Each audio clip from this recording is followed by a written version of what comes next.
ஒரு பெரிய அழகான காட்டுல நிறைய விலங்குகள் ஒன்னா வாழ்ந்து வந்த.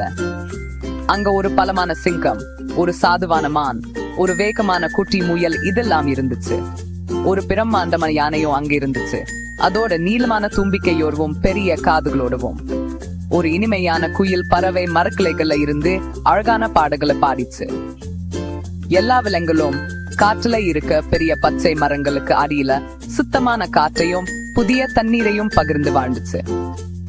காடுதான் அவங்களோட வீடு, ஒரு அற்புதமான உயிரோட்டமான இடம். அங்க ஒவ்வொரு நாளும் ஒரு புது சாகசம் காத்திருந்துச்சு. காலையில சூரிய நிலைகள் வழியா எட்டி பார்க்கும். எல்லாரையும் அவங்களோட அற்புதமான வீட்டுல இன்னும் அழகான நாளுக்காக இருப்போம். எல்லா விலங்குகளுக்கும் மத்தியில மானும் முயலும் ரொம்ப நல்ல நண்பர்களா இருந்தாங்க. அவங்க எப்பவுமே ஒன்னாதான் இருப்பாங்க. மின்னுற ஓடை பக்கத்துல விளையாடுவாங்க, இல்லனா வண்ணமயமான பூக்க நிறை வயல்கள்ல குதிச்சு விளையாடுவாங்க. மான் அதோட அழகா நீண்ட கால்களோட, முயல் அதோட பஞ்சு போன்ற வெள்ளை வாளோட ஒரு சரியான ஜோடி. அவங்க எல்லாத்தையும் பகிர்ந்துகிட்டாங்க. அவங்க கண்டுபிடிச்ச ரொம்ப ஜூசியான பெரிய பழங்கள்ல இருந்து அவங்க கேட்ட ரொம்ப வேடிக்கையான கதைகள் வரைக்கும். அவங்களோட நட்பு காற்றுல ரொம்ப பிரபலமான ஒரு விஷயம். வெவ்வேறு உயிரினங்கள் எப்படி ஒருத்தர் ரொம்ப ஆழமா கவனிச்சுக்கிட்டு நம்பிக்கை மற்றும் மகிழ்ச்சியின் ஒரு சிறப்பு பிணைப்பை பகிர்ந்துக்க முடியும் என்பதற்கு ஒரு அழகான உதாரணம். ஒரு வருஷம் சூரியன் ரொம்ப சூடாகிடுச்சு. நாக்க நீளமா வறண்டு போச்சு, பச்சைகள் பழுப்பு நிறமா மாற ஆரம்பிச்சுச்சு. அது ஒரு கடுமையான கோடை காலத்தின் ஆரம்பம். புத்திசாலி விலங்குகளுக்கு சீக்கிரமே கண்டுபிடிக்கிறது கஷ்டமா இருக்கும்னு தெரிஞ்சிச்சு. மானும் முயலும் இந்த பிரச்சனைய பத்தி பேசினாங்க. புட்கள் எல்லாம் போய் பெரிய பழங்கள் எல்லாம் காஞ்சு போனா நாம என்ன செய்வோம்? முயல் கவலைப்பட்டுச்சு. மான் ஒரு நிமிஷம் யோசிச்சுட்டு, நாம் ஒன்னா வேலை செய்யணும். இப்போவே உணவு சேகரிக்க ஆரம்பிச்சா கஷ்டமான கோடை காலத்துல சாப்பி போதுமான அளவு இருக்கும் சொல்லுச்சு. வரப்போ சவாலை எதிர்கொள்ள இது ஒரு நல்ல திட்டம்னு அவங்க முடிவு செஞ்சாங்க. அதனால அந்த 2 சிறந்த நண்பர்களும் அவங்களோட முக்கியமான வேலைய ஆரம்பிச்சாங்க. ஒவ்வொரு நாளும் அவங்க ஒன்னா உணவு சேகரிக்க போனாங்க. மான் அதோட உயரத்தை பயன்படுத்தி கீழ்கிளைகள் இருக்க சுவையான இலைகளை பிடிச்சிச்சு. அதே சமயம் முயல் நிலத்தில இருந்து இனிப்பான வேர்களையும் கேரட்டுகளையும் தோண்டி எடுத்துச்சு. அவங்க கொட்டைகள், விதைகள் மற்றும் காடு கொடுத்த எல்லா வகையான சுவையான பொருட்களையும் சேகரிச்சாங்க. அவங்க சூரிய உதயம் முதல் சூரிய அஸ்தமனம் வரை வேலை செஞ்சாங்க. அவங்களோட உணவு குவியல் ஒவ்வொரு நாளும் பெருசா வளர்ந்துச்சு. அவங்க வெறும் உணவு சேகரிக்கல, கஷ்டமான காலங்களுக்கா நம்பிக்கைய சேகரிச்சாங்க. ஒன்னா வேலை செஞ்சா அவங்களுக்கு வர எந்த கஷ்டத்தையும் அவங்க சமாளிக்க முடியும்னு நிரூபிச்சாங்க. சீக்கிரமே மானும் முயலும் ஒரு பெரிய உணவு குவியலை சேர்த்துட்டாங்க. அது ரொம்ப பெருசா இருந்ததால அவங்களுக்கு கவலை வந்துச்சு. இந்த உணவை எல்லாம் எங்க பாதுகாப்பா வைக்குது? முயல் அதோட மூக்கை சுழிச்சுக்கிட்டு கேட்டுச்சு. நம்ம கிட்ட ஒரு குகையோ இல்ல ஒரு பெரிய மரப்பொந்தோ இல்ல இத சேமிச்சு வைக்க? அவங்க சுத்தி பார்த்தாங்க, தீவிரமா யோசிச்சாங்க. மழையில இருந்து பாதுகாப்பாவும் மத்த பசியான விலங்குகளுக்கு தெரியாமலும் ஒரு இடம் தேவைப்பட்டுச்சு. அவங்களோட சின்ன வீடுகள் இவ்வளவு பெரிய புதையலுக்கு ரொம்ப சின்னதா இருந்துச்சு. கோடைக்கால பொருட்களோட அவங்களோட விலை மதிப்பு சேகரிப்பை பாதுகாக்க ஒரு பெரிய பலமான நண்பனோட உதவி தேவைன்னு அவங்களுக்கு தெரிஞ்சிச்சு. நண்பர்கள் புத்திசாலியும் அன்பான யானைய பத்தி யோசிச்சாங்க. யானை காற்றுல அதோட பெரிய பலத்துக்கும் அதை விட பெரிய மனசுக்கும் பேர் போனது. எல்லாரும் யானைய நம்பினாங்க. யானை கிட்ட உதவி கேட்போம் மான் சொல்லுச்சு. அதுக்கு அலமரம் பக்கத்துல ஒரு பாதுகாப்பான இடம் இருக்கு. யாரும் அந்த பலமான யானைய தொந்தரவு செய்ய துணிய மாட்டாங்க. முயல் அது சிறந்த யோசனைன்னு ஒப்புக்கிட்டுச்சு. அவங்க யானைட்ட போய் அவங்களோட கோடைக்கால திட்டத்தை விளக்கி, அன்புள்ள நண்பரே, கோடைக்காலம் இன்னும் கடுமையாகும் வரை எங்க உணவை பாதுகாப்பா வச்சிருக்க முடியுமா கேட்டாங்க. அன்பான யானை சிரிச்சு தலையாற்றி, கண்டிப்பா, நான் உங்க உணவை என்னோது போல பாதுகாப்பேன்னு சொல்லுச்சு. மானும் முயலும் ரொம்ப நிம்மதியாவும் சந்தோஷமாவும் உணர்ந்தாங்க. அவங்க சேகரிச்ச எல்லா உணவையும் யானையோட வீட்டுக்கு பக்கத்துல இருக்க பாதுகாப்பான இடத்துக்கு மாத்தினாங்க. அவங்க அவங்களோட பெரிய நண்பனுக்கு திரும்ப திரும்ப நன்றி சொன்னாங்க. இப்போ அவங்க ஓய்வெடுக்கலாம், அவங்களோட கடின உழைப்பு காற்றுல இருக்க ரொம்ப கமான பாதுகாவனால பாதுகாக்கப்படுதுன்னு தெரிஞ்சு அவங்க எதிர்காலம் பாதுகாப்பானதுன்னு நம்புனாங்க. யானையோட அவங்களோட நட்பு அவங்களுக்கு இன்னும் பாதுகாப்பா உணர்ச்சியது. யானையை நம்புறது சுலபமா இருந்துச்சு, ஏன்னா அது எப்பவுமே எல்லாருக்கும் பலத்துக்கும் கருணைக்கும் ஒரு அடையாளமா இருந்துச்சு. கோடை காலத்தை பத்தின அவங்களோட கவலைகள் முழுசா மறைஞ்சு போன மாதிரி இருந்துச்சு.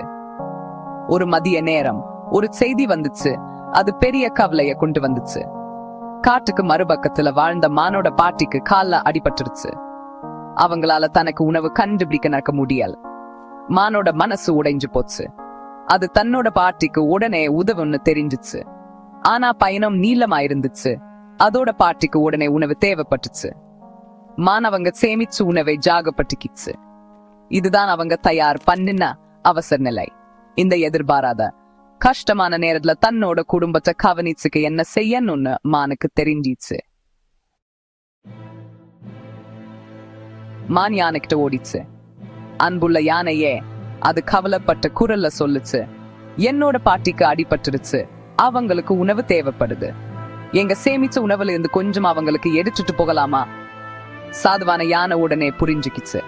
கண்டிப்பா, அது அன்பா சொல்லுச்சு. உன் பாட்டிக்கு என்ன தேவையோ எடுத்துக்கோ, அதுக்குதான் சேமிப்பு. மான் ரொம்ப நன்றியோடு இருந்துச்சு. அது உணவுல ஒரு பெரிய பகுதியை எடுத்துக்கிட்டு அதோட பாட்டி பக்கத்துக்கு வேகமா போச்சு. மான் அவங்களோடவே இருந்துச்சு. அவங்களுக்கு உடல் நலம் தேர உதவிச்சு. நாட்க செல்ல செல்ல அவங்க கொண்டு வந்த உணவு மெதுவா காலியாச்சு. அதோட பாட்டி இன்னும் பலவீனமா இருந்ததால மான் அவங்களோடவே இருந்து பக்கத்துல உன்னை கண்டுபிடிக்க முடிவு செஞ்சுச்சு. காற்றுல அதோட வழக்கமான இடங்கள்ல இருந்து மறைஞ்சு போச்சு. காற்றுல முக்கிய பகுதியில குட்டி முயல் அதோட நண்பனுக்காக காத்துக்கிட்டு இருந்துச்சு. நாட்கள் வாரமா மாறிச்சு. முயல் மானோட எந்த அடையாளத்தையும் பார்க்கல்.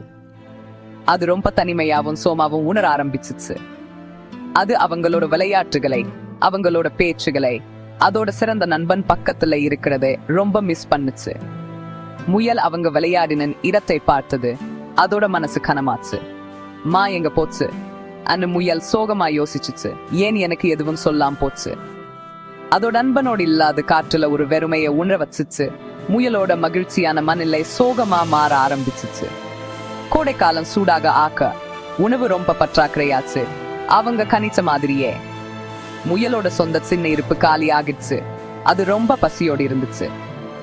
அவங்க பகிர்ந்துகிட்ட சேமிப்பை ஞாபகப்படுத்திக்கிட்டு முயல் யானைகிட்ட போச்சு. வணக்கம் பலமான யானையே, அது நம்பிக்கையோட சொல்லுச்சு. எனக்கு இப்போ ரொம்ப பசியா இருக்கு, எங்க உணவுல இருந்து கொஞ்சம் கிடைக்குமா? யானை ஒரு தீவிரமான முகத்தோட கீழே பார்த்து, மன்னிக்கவும் குட்டி. மான் வந்து எல்லாத்தையும் எடுத்துக்கிச்சு, எதுவும் மிச்சம் இல்லைன்னு சொல்லுச்சு. முயலுக்கு பாட்டியோட நிலைமை தெரியாதுன்னு யானைக்கு தெரியாது. மான் அதோட நண்பன் கிட்ட எல்லாத்தையும் விளக்கி இருக்கும்னு நினைச்சிச்சு. முயலோட காதுகள் தொங்கி போச்சு. அதோட குட்டி இதயம் உடைஞ்சு போச்சு. அது கேட்டதை நம்ப முடியல. எல்லாத்தையுமா? அது முணுமுணுச்சிச்சு. கண்ணுல கண்ணீர் நிறைஞ்சிச்சு. மான் எல்லாத்தையும் எடுத்துக்கிட்டு எனக்கு எதுவும் வைக்கலையா? முயல் துரோகம் செஞ்ச மாதிரி ரொம்ப காயப்பட்டதா உணர்ந்துச்சு. அதோட சிறந்த நண்பன் சுயநலமா இருந்து அவங்களோட வாக்குறுதியையும் நட்பையும் மறந்துட்டதா நினைச்சிச்சு. முயல் மேற்கொண்டு எந்த கேள்வியும் கேட்கல. அது திரும்பி அமைதியா அழுதுகிட்டே குதிச்சு போச்சு. ஒரு பயங்கரமான தவறான புரிதல் அந்த ரெண்டு சிறந்த நண்பர்களுக்கு இடையில சோகத்தையும் சந்தேகத்தையும் விதைச்சிச்சு. ஏன்னா அவங்க ஒருத்தருக்கொருத்தர் பேசிக்கல். குட்டி முயலோட சோகமான அழுகை கவனிக்கப்படாம போல உயரமான கிளையில உட்கார்ந்திருந்த புத்திசாலி குயில் ஆள்ற முயலை பார்த்து யானை கிட்ட இருந்து கதையை கேட்டுச்சு. குயிலுக்கு ஏதோ சரியில்லைன்னு தெரிஞ்சிச்சு.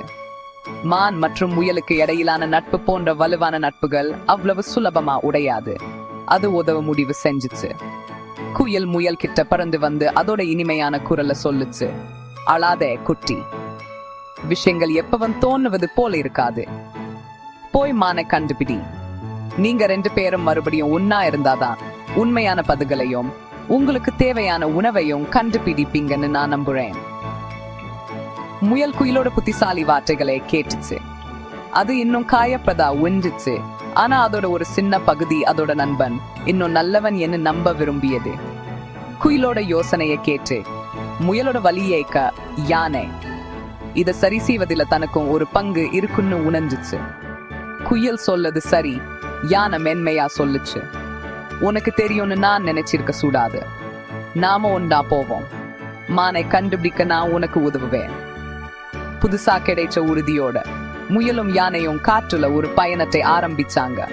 அவங்களோட தொலைந்த நண்பனை கண்டுபிடிச்சு வலி மிகுந்த குழப்பத்தை தெளிவுபடுத்தும் நம்பிக்கையோடு அவங்க காய்ந்த காடுகளை தேடி கடைசியில மான் அதோட இப்போ குணமடைந்து வரும் பாட்டியை கவனிச்சுக்கிட்டு இருக்கிறதை கண்டுபிடிச்சாங்க.